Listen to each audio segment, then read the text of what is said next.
কৃষ্ণ চাওবিতুপন অসমৰ অন্য এটা ভিডিঅ'লৈ আপোনালোকক স্বাগতম জনাইছোঁ।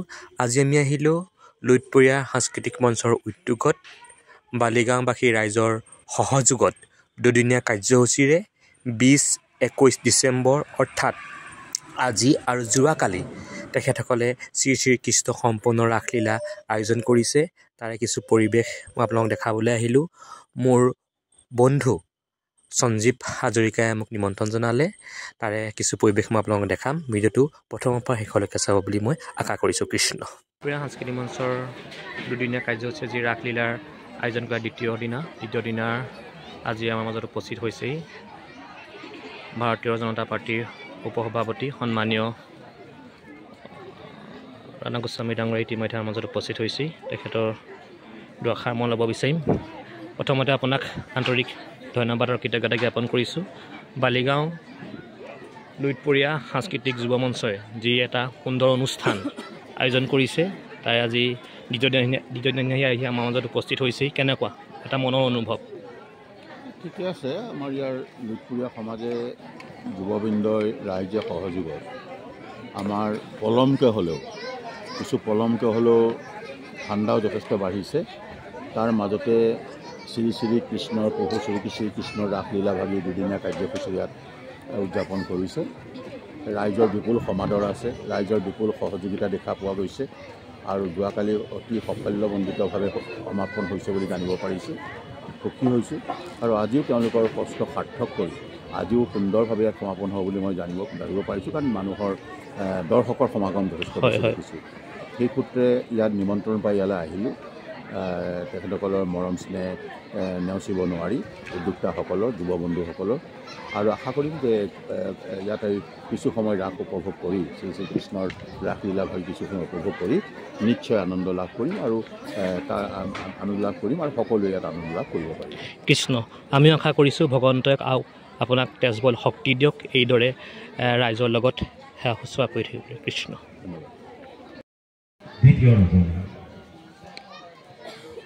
আজি এই অনুষ্ঠানভাগিৰ প্ৰথম কাৰ্যসূচী আছিল বন্তি প্ৰজ্বলন।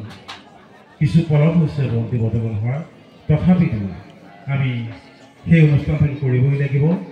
সেয়েহে আজি এই অনুষ্ঠানভাগি বন্তিভাগি প্ৰজ্বলন কৰিবলৈ আমি আমন্ত্ৰণ কৰি আনিছিলোঁ সদৌ অসম তৰুণ বিদ্যাৰ্থী সমাজৰ সভাপতি শ্ৰীযুত বজেন চন্দ্ৰ দাস ডাঙৰীয়া। গতিকে আজি এই অনুষ্ঠানভাগি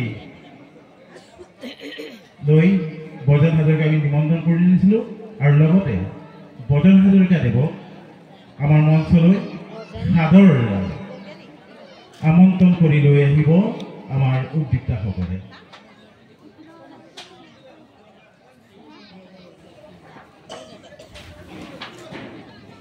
এয়া আপোনালোকক পৰিচয় কৰাই দিছোঁ সৰু অসম তৰুণ বিদ্যাৰ্থী সমাজৰ এজন ধৰ্মপৰায়ণ ব্যক্তি আৰু সেই অনুষ্ঠানভাগিৰ সভাপতি শ্ৰদ্ধাৰ বজেন চন্দ্ৰ হাজৰিকাদেৱ। তেখেতক এখনি অংগবস্ত্ৰই আমি অকণমান সন্মান কৰিব বিচাৰিছোঁ। গতিকে মই লুইতপৰীয়া সাংস্কৃতিক মঞ্চৰ সম্পাদক মিণ্টু দাসক তেখেতক অকণমান সন্মান দিবৰ বাবে অনুৰোধ জনাইছোঁ।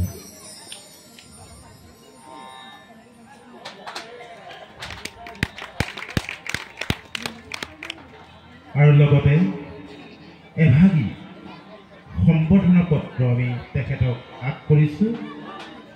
উক্ত সম্বৰ্ধনা পত্ৰভাগি লুইতপৰীয়া সাংস্কৃতিক মঞ্চৰ সভাপতি মহম্মদ আমিৰ আলী ডাঙৰীয়াক মই তেখেতক অৰ্পণ কৰিবলৈ বিনম্ৰতাৰে অনুৰোধ কৰিছোঁ।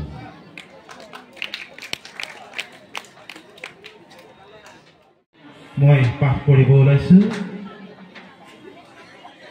লুইতপৰীয়া সাংস্কৃতিক মঞ্চৰ উদ্যোগত বালিগাঁওবাসী ৰাইজৰ সহযোগত শ্ৰী শ্ৰী কৃষ্ণৰ সম্পূৰ্ণ ৰাসলীলা উদযাপন 4 আৰু 5 শুক্ৰ আৰু শনিবাৰ 20 আৰু 21 ডিচেম্বৰ 2024 চন স্থান বালিগাঁও চাৰিআলি বিশিষ্ট সমাজসেৱক তথা ধৰ্মপৰায়ণ ব্যক্তি শ্ৰীযুত ব্ৰজন চন্দ্ৰ দাসলৈ শ্ৰদ্ধাভাজন জয় জয়তে হৃদয় নৈবেদ্য কল্পাতত নৰিয়াই শ্ৰদ্ধাৰ মাননী গোৱা পানেৰে আপোনাক জনাইছোঁ আমাৰ সম্ভাষণ। সংস্কৃতি হ'ল এক জাতিৰ মেৰুদণ্ড। সংস্কৃতিৰ অবিহনে এটা জাতিৰ অস্তিত্ব শূন্য। এই সংস্কৃতিতেই অন্তৰ্নিহিত হৈ থাকে শৈল্পিক কাৰুকাৰ্য। সাংসাৰিক জীৱনৰ নানা সমস্যা দক্ষতাৰে অতিক্ৰম কৰি সমাজখনকো নিজৰ বুলি ভাবি নিজৰ অমূল্য সময় আৰু শ্ৰমক সমাজৰ মংগলৰ কাৰণে আগবঢ়োৱা আদৰ্শ স্বাক্ষৰে আপুনি আমাৰ অতি আপোনজন।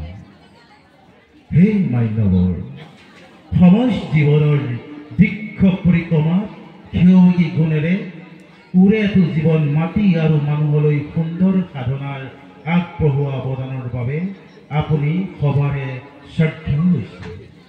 আপোনাৰ ব্যক্তিত্বৰ এনে সন্মুখত অতিকে দুৰ্লভ। আপোনাৰ জাতিৰ প্ৰেম, স্বদেশানুৰাগ, সত্যনিষ্ঠা আৰু একাগ্ৰতা আগবঢ়োৱা সেৱাই আমাৰ সমাজ জীৱনক অফুৰন্ত প্ৰেৰণা আৰু প্ৰতিশ্ৰুতিৰে প্ৰাণবন্ত কৰি তুলিছে।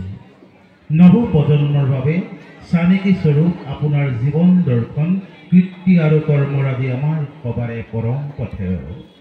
আপোনাৰ আদৰ্শ অনুপ্ৰাণিত হৈ নতুনৰ বাট বুলিবলৈ সক্ষম হৈছে। দুহাত গীতাঞ্জলি কৰি আলোকময়ক জনাইছোঁ মিনতি প্ৰণতি। সুস্বাস্থ্য আৰু দীৰ্ঘ জীৱনত আপোনাৰ সহস্ৰ হওক। এটি সেৱাৰে লুইতপৰীয়া সাংস্কৃতিক মঞ্চ কেন্দ্ৰীয় সমিতি হৈ আমিৰ আলী সভাপতি, প্ৰাৰ্থপ্ৰতিম কাশ্যপ উপসভাপতি, মিণ্টু দাস সম্পাদক, বিজু বৰা সাংস্কৃতিক সম্পাদক, শ্ৰী জিতেন্দ্ৰজিৎ দাস কোষাধ্যক্ষ, শ্ৰদ্ধাৰ সভাপতি আমিৰ আলী দেৱক মই পুনৰবাৰ মঞ্চলৈ আমন্ত্ৰণ জনাইছোঁ, অনুৰোধ জনাইছোঁ।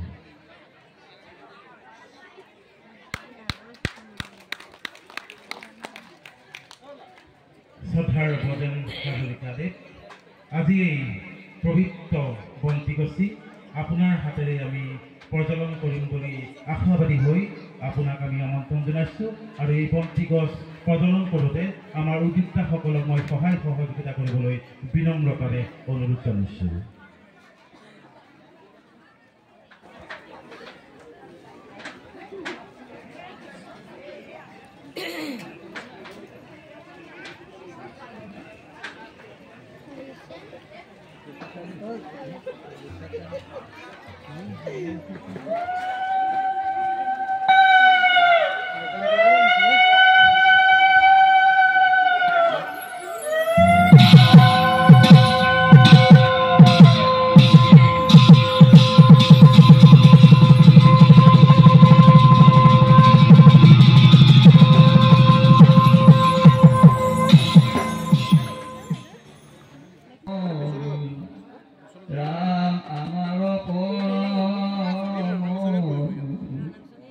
জয় গুরু শঙ্কর সর্বগুণাকর যাকে নায়ক পান কুহারির শরণ রেণুকত কৌটি বারক করু প্রণাম, বারক করু প্রণাম। পরম শ্রদ্ধাভাজন আজি এই লুইতপৰীয়া সাংস্কৃতিক মঞ্চৰ উদ্যোগত আজি দুদিনীয়াকৈ যি ৰাস পালন কৰিছে, আজি দ্বিতীয় দিনা আজি আমাৰ সবকে আজি বন্তি প্ৰজ্বলন কৰি আমন্ত্ৰণ কৰি অনাৰ বাবে মই উদযাপন কমিটি সভাপতি, সম্পাদক ও বিষয়ববীয়াসকলক মই ধন্যবাদ জ্ঞাপন কৰিছোঁ। আৰু মোৰ সন্মুখত বহি থকা আত্মানিক ভকতসকললৈ মই ধন্যবাদ জ্ঞাপন কৰিছোঁ। শংকৰ স্বৰূপে হৰি নিজ অংশ অৱতৰি ভকতি পৰিপদনা চলা, মাধৱ স্বৰূপে হৰি তাতে থলা বন্দি দিয়া অজ্ঞান আন্ধাৰৰ গলা। প্ৰভুভকত আজি আমাক এই বন্তি প্ৰজ্বলন কৰিবলৈ আমন্ত্ৰণ কৰি অনাৰ বাবে মই সকলোকে সেৱা জনাইছোঁ। ইয়াত যদি মই কিবা মন্ত্ৰী প্ৰদান কৰোঁ সৰ্বপ্ৰতি অপৰাধ হ'ব পাৰে সেই উপস্থিতি বহিকৰণ কৰি গুৰুদেৱ নাম বস্তু চাই প্ৰসন্ন হৈ আজি এই শ্ৰীকৃষ্ণ ৰাসলীলা বা সুচাৰুৰূপে পালন হ'ব বুলি মই ভগৱানৰ ওচৰত প্ৰাৰ্থনা কৰি মই সামৰণি মাৰিছোঁ। কৃষ্ণ শংকৰ গুৰু। ধন্যবাদ জনালোঁ বাপজনলৈ। ইয়াৰ পাছতে মই মঞ্চলৈ আমন্ত্ৰণ জনাইছোঁ যোৰহাট বিধানসভাৰ সমষ্টিৰ প্ৰাক্তন বিধায়ক শ্ৰদ্ধাৰ শ্ৰীযুত ৰাণা গোস্বামী ডাঙৰীয়া দেৱক।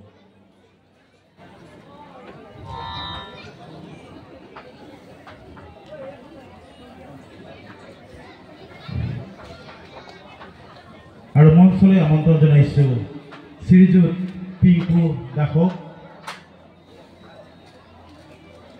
শ্ৰীযুত ভৰত বৰাদেৱক, শ্ৰীযুত মুকুন্দ বৰাদেৱক, শ্ৰীযুত উত্তম হাজৰিকা দেৱক, শ্ৰীযুত মানস বৰাদেৱক, শ্ৰীযুত মৃণাল সন্দিকৈদেৱক, শ্ৰীযুত বিতুপন দেৱক তেখেতক অৰ্পণ কৰিব বিচাৰিছোঁ।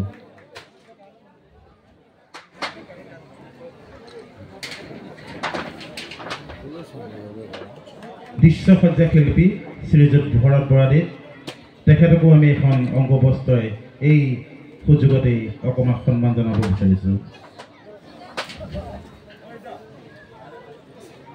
সংগীত পৰিচালক শ্ৰীযুত মুকুন্দ বৰাদেৱ আমাৰ মাজত উপস্থিত আছে, তেখেতকো অকণমান মৰম যাচিব বিচাৰিছোঁ, অকণমান সন্মান দিব বিচাৰিছোঁ। এই সুযোগতে উদযাপন সমিতিৰ বিষয়বাসকলক মই অনুৰোধ জনাইছোঁ।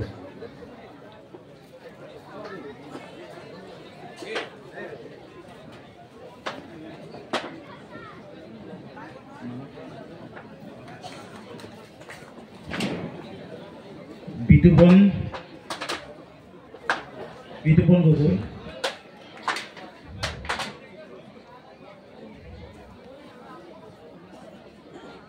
শব্দ বিভাগৰ শ্ৰীযুত উত্তম হাজৰিকা, তেখেতকো অকণমান মৰম যাচিব বিচাৰিছোঁ এই আপানলতেই।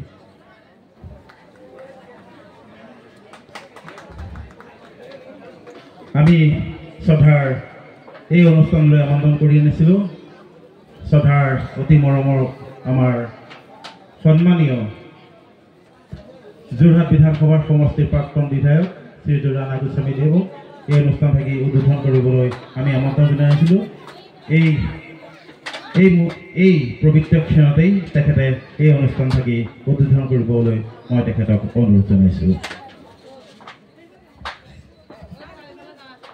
বালিগাঁও অঞ্চলৰ লুইতপুৰীয়া সাংস্কৃতিক মঞ্চই কিছু পলমকৈ হ'লেও আয়োজন কৰা দুদিনীয়া এই প্ৰভু শ্ৰীকৃষ্ণৰ শ্ৰী শ্ৰী ৰাসলীলা ভাগি আজি দ্বিতীয় ৰজনী। এই শুভক্ষণত উদ্বোধনী মুহূৰ্তত উপস্থিত থকা ব্ৰন্তি প্ৰজ্বলক মোৰ অতি শ্ৰদ্ধাৰ ধৰ্মপ্ৰাণ ব্ৰজেন হাজৰিকাকে প্ৰমুখ্য কৰি সমাজৰ বিভিন্ন স্তৰত বিভিন্ন দিশৰ পৰা সেৱা আগবঢ়োৱা ইয়াত স্বনামধন্য আদি আমন্ত্ৰিত অতিথি আমাৰ ব্যক্তিসকল, কলা কৌশলীসকল, আমাৰ শব্দ বাদ্যযন্ত্ৰত জড়িত আমাৰ যুৱ ভাই বন্ধু পুত্ৰ হিচাপে আমাৰ লুইতপুৰীয়া সংস্কৃতিৰ প্ৰতিজন সদস্যক আঁকোৱালি ল'ব বুলি আশা ৰাখিলোঁ। আৰু বেছি কথা নকওঁ, যিহেতু আপোনালোক আহি ইয়াত উপস্থিত হৈছেহি, এখন সুন্দৰ ৰাস পৰিৱেশন কৰিব ইয়াতে আৰু আপোনালোকে শ্ৰৱণ দৰ্শন কৰিব। সেয়েহে পুনৰবাৰ কৰজোৰে আপোনালোকক হাতযোৰ কৰি আমাক এনেকৈ সহায় কৰি সংস্কৃতিৰ দিশটো আগুৱাই লৈ যাবলৈ আমাক আপোনালোকে আশীৰ্বাদ কৰিব। কৃষ্ণ শংকৰ গুৰু।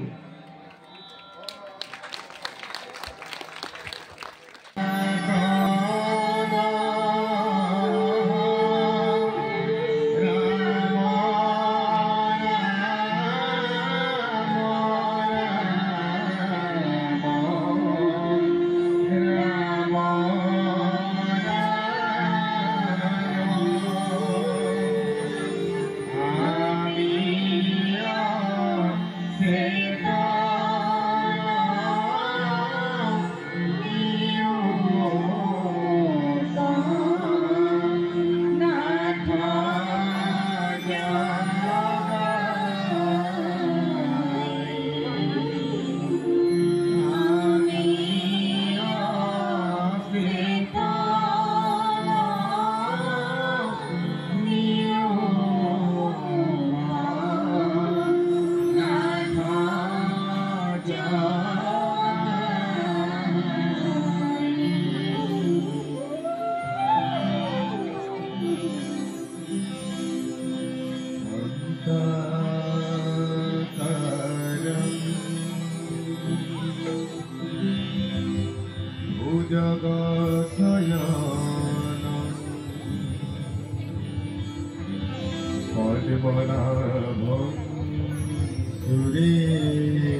गगन सदृशं मेघवर्णं शुभं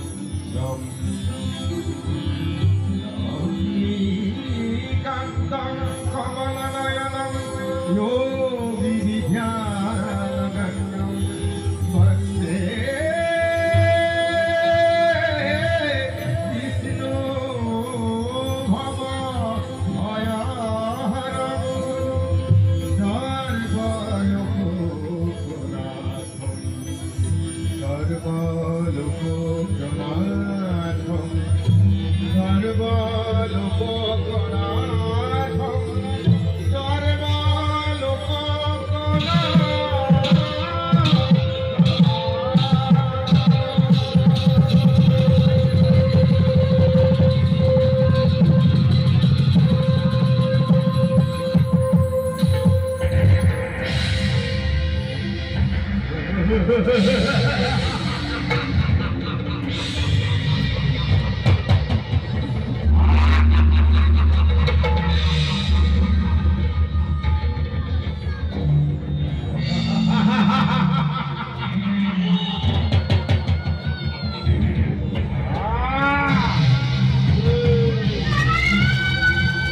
सर्वलोकनाथं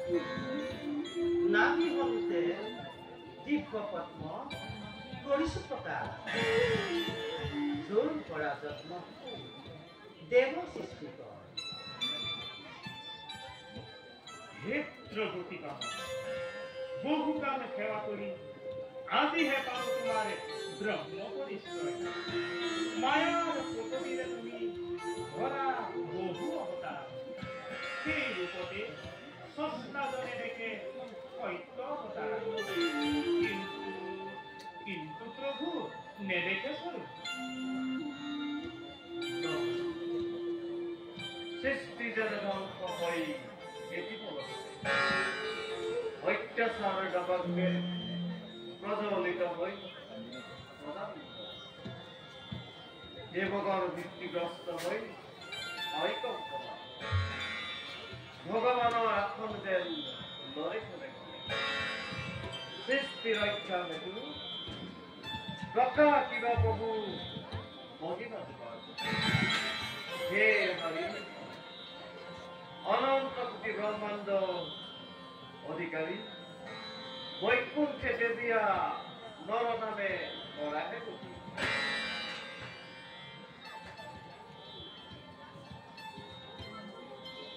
তাৰিয়া ৰঘুশ্বৰ মহিমা ভেদ মই নোৱাৰো কৰিব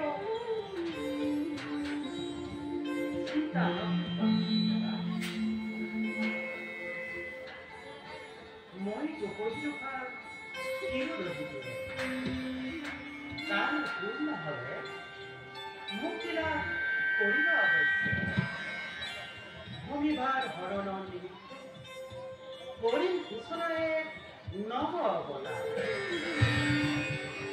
জোঁৱায়েৰে থাকা কৰিছিল নাৰদ আৰু বিষয়া আহিব সৎকাৰ তেন্তে প্ৰভু মাগে নিবিদায়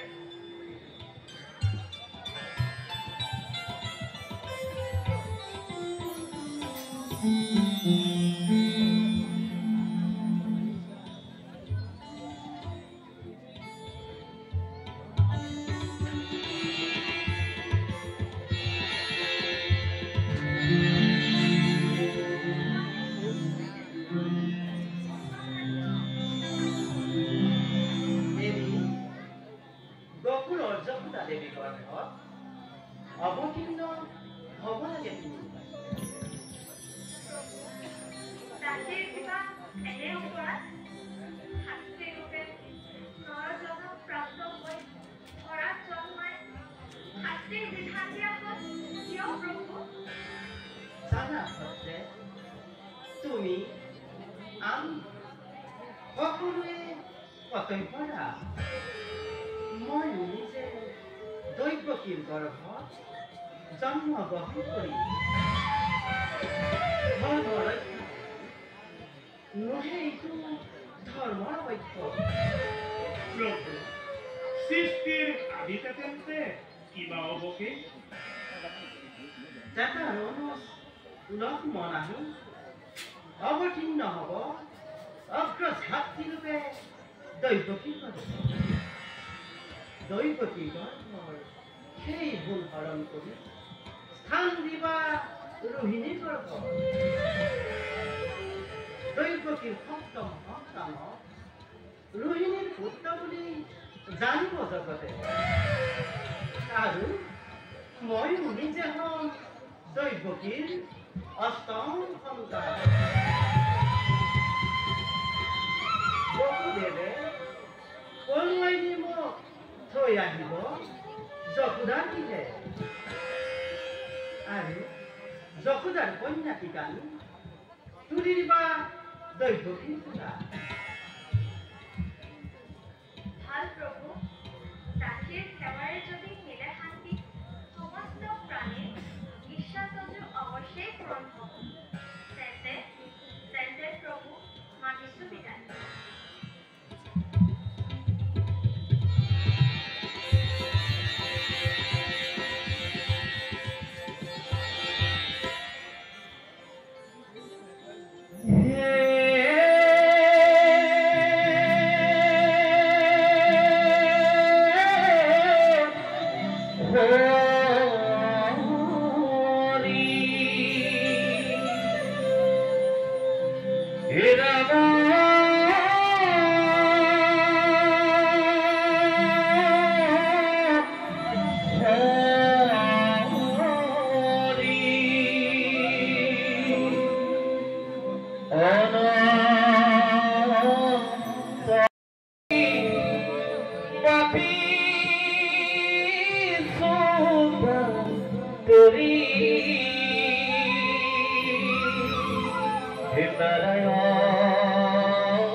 দেৱৰ্ষি প্ৰভু ধৰ্ম ৰক্ষা অৱতাৰ সময় ভাৰত মুনি মহাৰাজ কূটনীতিৰ চক্ৰ ঘূৰাবৰ নিমিত্তে তুমিও পঢ়িব লাগিব মথুৰা নগৰী। সহজানো কিবা কাৰ্য প্ৰভু অকালত নামিলে ইন্দ্ৰাদি 33 কোটি দেৱতাগণেও ভাৰতত লভিব জনক প্ৰজাপতি চৰ্চিবা বিচিত্ৰ বেশে মানৱ সমাজ সংঘাতৰ মাতমব সত্য প্ৰতিষ্ঠা। প্ৰভু যদি মানৱ সমাজে ভিন্ন ৰূপে সৃষ্টিৰ মোহন কৰি আপোনাৰ যখন পাহৰি যায় তেতিয়া সিহঁতৰ সমাজ গন্তৰূপে নাজানো নাজানো ম্লানি ধৰাৰ বক্ষ ভিন্ন ৰূপে যেতিয়া সৃষ্টিৰ মোহত পৰি আপোনাৰ যগুণ পাহৰি পেলাই সৃষ্টিকৰ্তা বুলি মোৰেই জানো অপদ নহ'ব প্ৰভু। মই যেতিয়া সমস্ত আত্মা সকলোকে মধুৰ মন্ত্ৰ কৰিছে বিৰাজীন সমস্ত অঞ্চলে গতিকে মুঠেই বিলীন থকা প্ৰজাসৱক সৃষ্টি কৰা ব্ৰহ্মা তুমি নিশিষ্টামতে যাৰ নাভি কমলৰ পৰা জন্মৰূপী ৰাতুৰ চৰণ সেৱা কৰিবলৈ পাৰো সেই আদিত্য নিগুণ সত্যমৰ সৰ্ব কালৰ আশ্ৰয়। হে প্ৰভু তোমাৰ অনন্ত লীলা চাই যাব এই দেশটিক নাৰদে। প্রভু তোমার অনন্ত মহিমা খবর কারণে আমি উজাম ভারত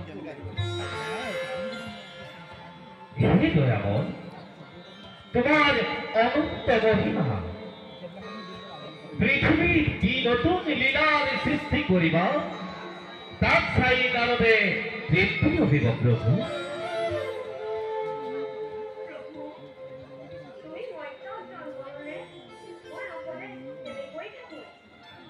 নিশ্চিন্ত হোৱা কমলা তুমি মই অভিন্ন যুগে যুগে ভিন্ন অৱতাৰে তোমাৰ মোৰ ঘটিব মিলন।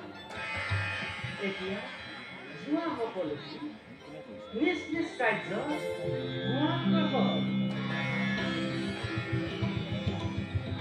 হয় প্ৰভু।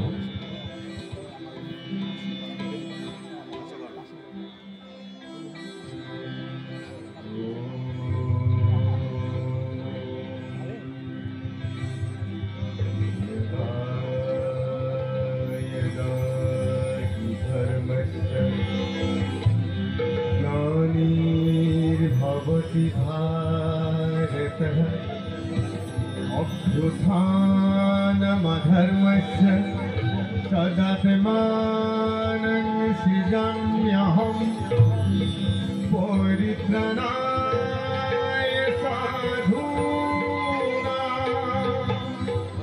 विनाशाय सदुषि